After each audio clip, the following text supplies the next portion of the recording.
கோவிந்தபுரம் என்னும் சிற்றூர். அந்த ஊரில் பெரும்பான்மையான மக்கள் விவசாயம் செய்து வாழ்ந்து வந்தனர். விவசாயத்திற்கு ஏற்றவாறு அந்த ஊரில் பெரிய ஆறு ஒன்றும் நிறைய வாய்க்கால்களும் உண்டு. வாய்க்கால்களில் ஓடும் நீரில் விவசாயமும், ஆற்றில் ஓடும் தண்ணீரில் குடிதண்ணீர் மற்றும் பல தேவைகளை அங்குள்ள மக்கள் பூர்த்தி செய்து கொள்வர். அந்த ஊரில் சிவநேசன் என்னும் விவசாயி வாழ்ந்து வந்தார். அவருக்கு மனைவியும் பூபதி என்ற மகனும் பூங்கொடி என்ற மகளும் இருந்தார்கள். பூங்கொடி 2 வயது குழந்தை. பூபதி 6ஆம் வகுப்பு படித்துக் கொண்டிருந்தான். அவர்கள் ஊரில் குடியிருந்தாலும் காலை எழுந்தவுடன் சிவநேசன் தோட்டத்திற்கு சென்று விடுவார். பூபதி நல்ல பையன், ஒழுங்காக பள்ளிக்கு செல்வான். ஆனால் அவனுக்கு ஒரு கெட்ட பழக்கம் உண்டு. இவன் செல்லும் வழியில் தெருநாயோ பூனைகளோ இருந்தால் போதும், உடனே கல்லை எடுத்து வீசி அதனை காயப்படுத்துவான். ஒரு சில நாய்கள் எதிர்த்தாலும் இவன் எரியும் கல்லை கண்டு பயந்து போய் ஓடிவான். இவன் வருகிறான் என்றால் அந்த தெருவில் இருக்கும் நாய்கள் பூனைகள் ஓடி ஒளிந்து கொள்ளும். இவனுக்கு அதை பார்க்க ஒரே மகிழ்ச்சியாக இருக்கும். அவன் அம்மாவோ பூங்கொடிக்கு சாப்பாடு ஊட்டும் பொழுது அங்கு இருக்கும் 1-2 நாய்களுக்கும் ஒரு கைப்பிடி சோறு போடுவாள். அதனால் தினமும் பூங்கொடிக்கு சாப்பாடு ஊட்டும் பொழுது 2-3 நாய்கள் வந்துவிடும். அதை பார்த்து பூங்கொடியும் கைகொட்டி சிரித்து அம்மாவிடம் சாப்பாடு வாங்கிக் கொள்வாள்.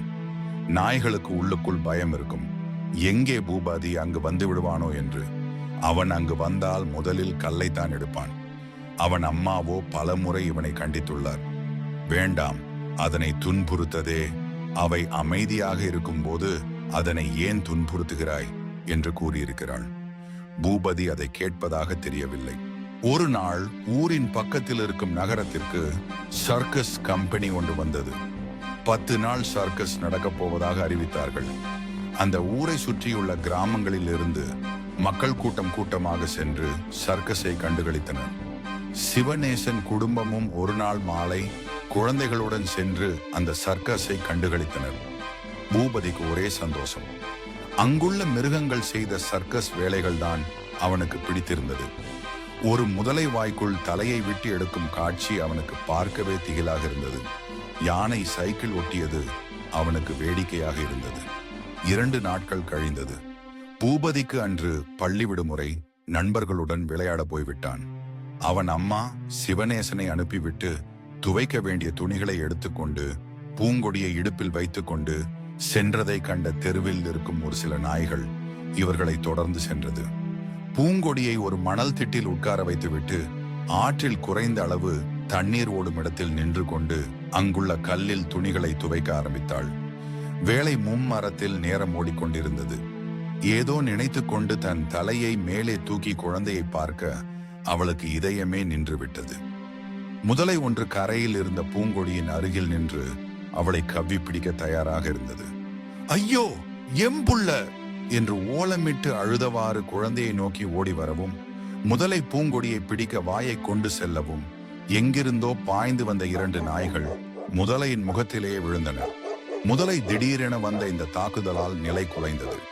அதற்குள் சத்தம் கேட்டு ஓடி வந்த அங்குள்ளவர்கள் முதலில் குழந்தையை தூக்கினர். அந்த 2 நாய்களுக்கும் முதலையால் காயம் ஏற்பட்டாலும் முதலையை சுற்றி வளைத்து குலைக்க ஆரம்பித்தது. அதற்குள் மேலும் பல நாய்கள் வந்துவிட முதலை எங்கும் நகர முடியாமல் என்ன செய்வது என்று தெரியாமல் தடுமாற ஆரம்பித்து விட்டது. இதற்குள் சர்க்கஸில் இருந்த முதலை தப்பித்து விட்டது என்று நகரத்தில் தங்கியிருந்த சர்க்கஸ்காரர்கள் அங்கு வர முதலை பிடிபட்டு விட்டது. அந்த ஊர்க்காரர்களிடம் மன்னிப்பு கேட்டுவிட்டு அவர்கள் முதலையை தூக்கி சென்றனர். பூங்கொடியின் அம்மா குழந்தையை அணைத்துக் கொண்டு அந்த நாய்களை கையெடுத்து கும்பிட்டு நன்றியுடன் அழுதாள். நாய்களுக்கு முதலையின் பல்பட்டு ஒரு சில காயங்கள் ஆகியிருந்தன. இருந்தாலும் சண்டையிட்டு தன் குழந்தையை காப்பாற்றியிருக்கிறதல்லவா.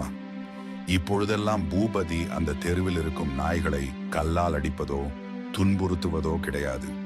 காயப்பட்ட நாய்கள் இவன் அருகில் வந்து ஒட்டி உறவாடுகிறது. காரணம், நகரத்தில் இருந்த மிருக வைத்தியரிடம் அப்பாவுடன் சென்று இந்த நாய்களுக்கு மருந்து வாங்கி வந்து இவனே போட்டு குணப்படுத்தி இருந்தான்.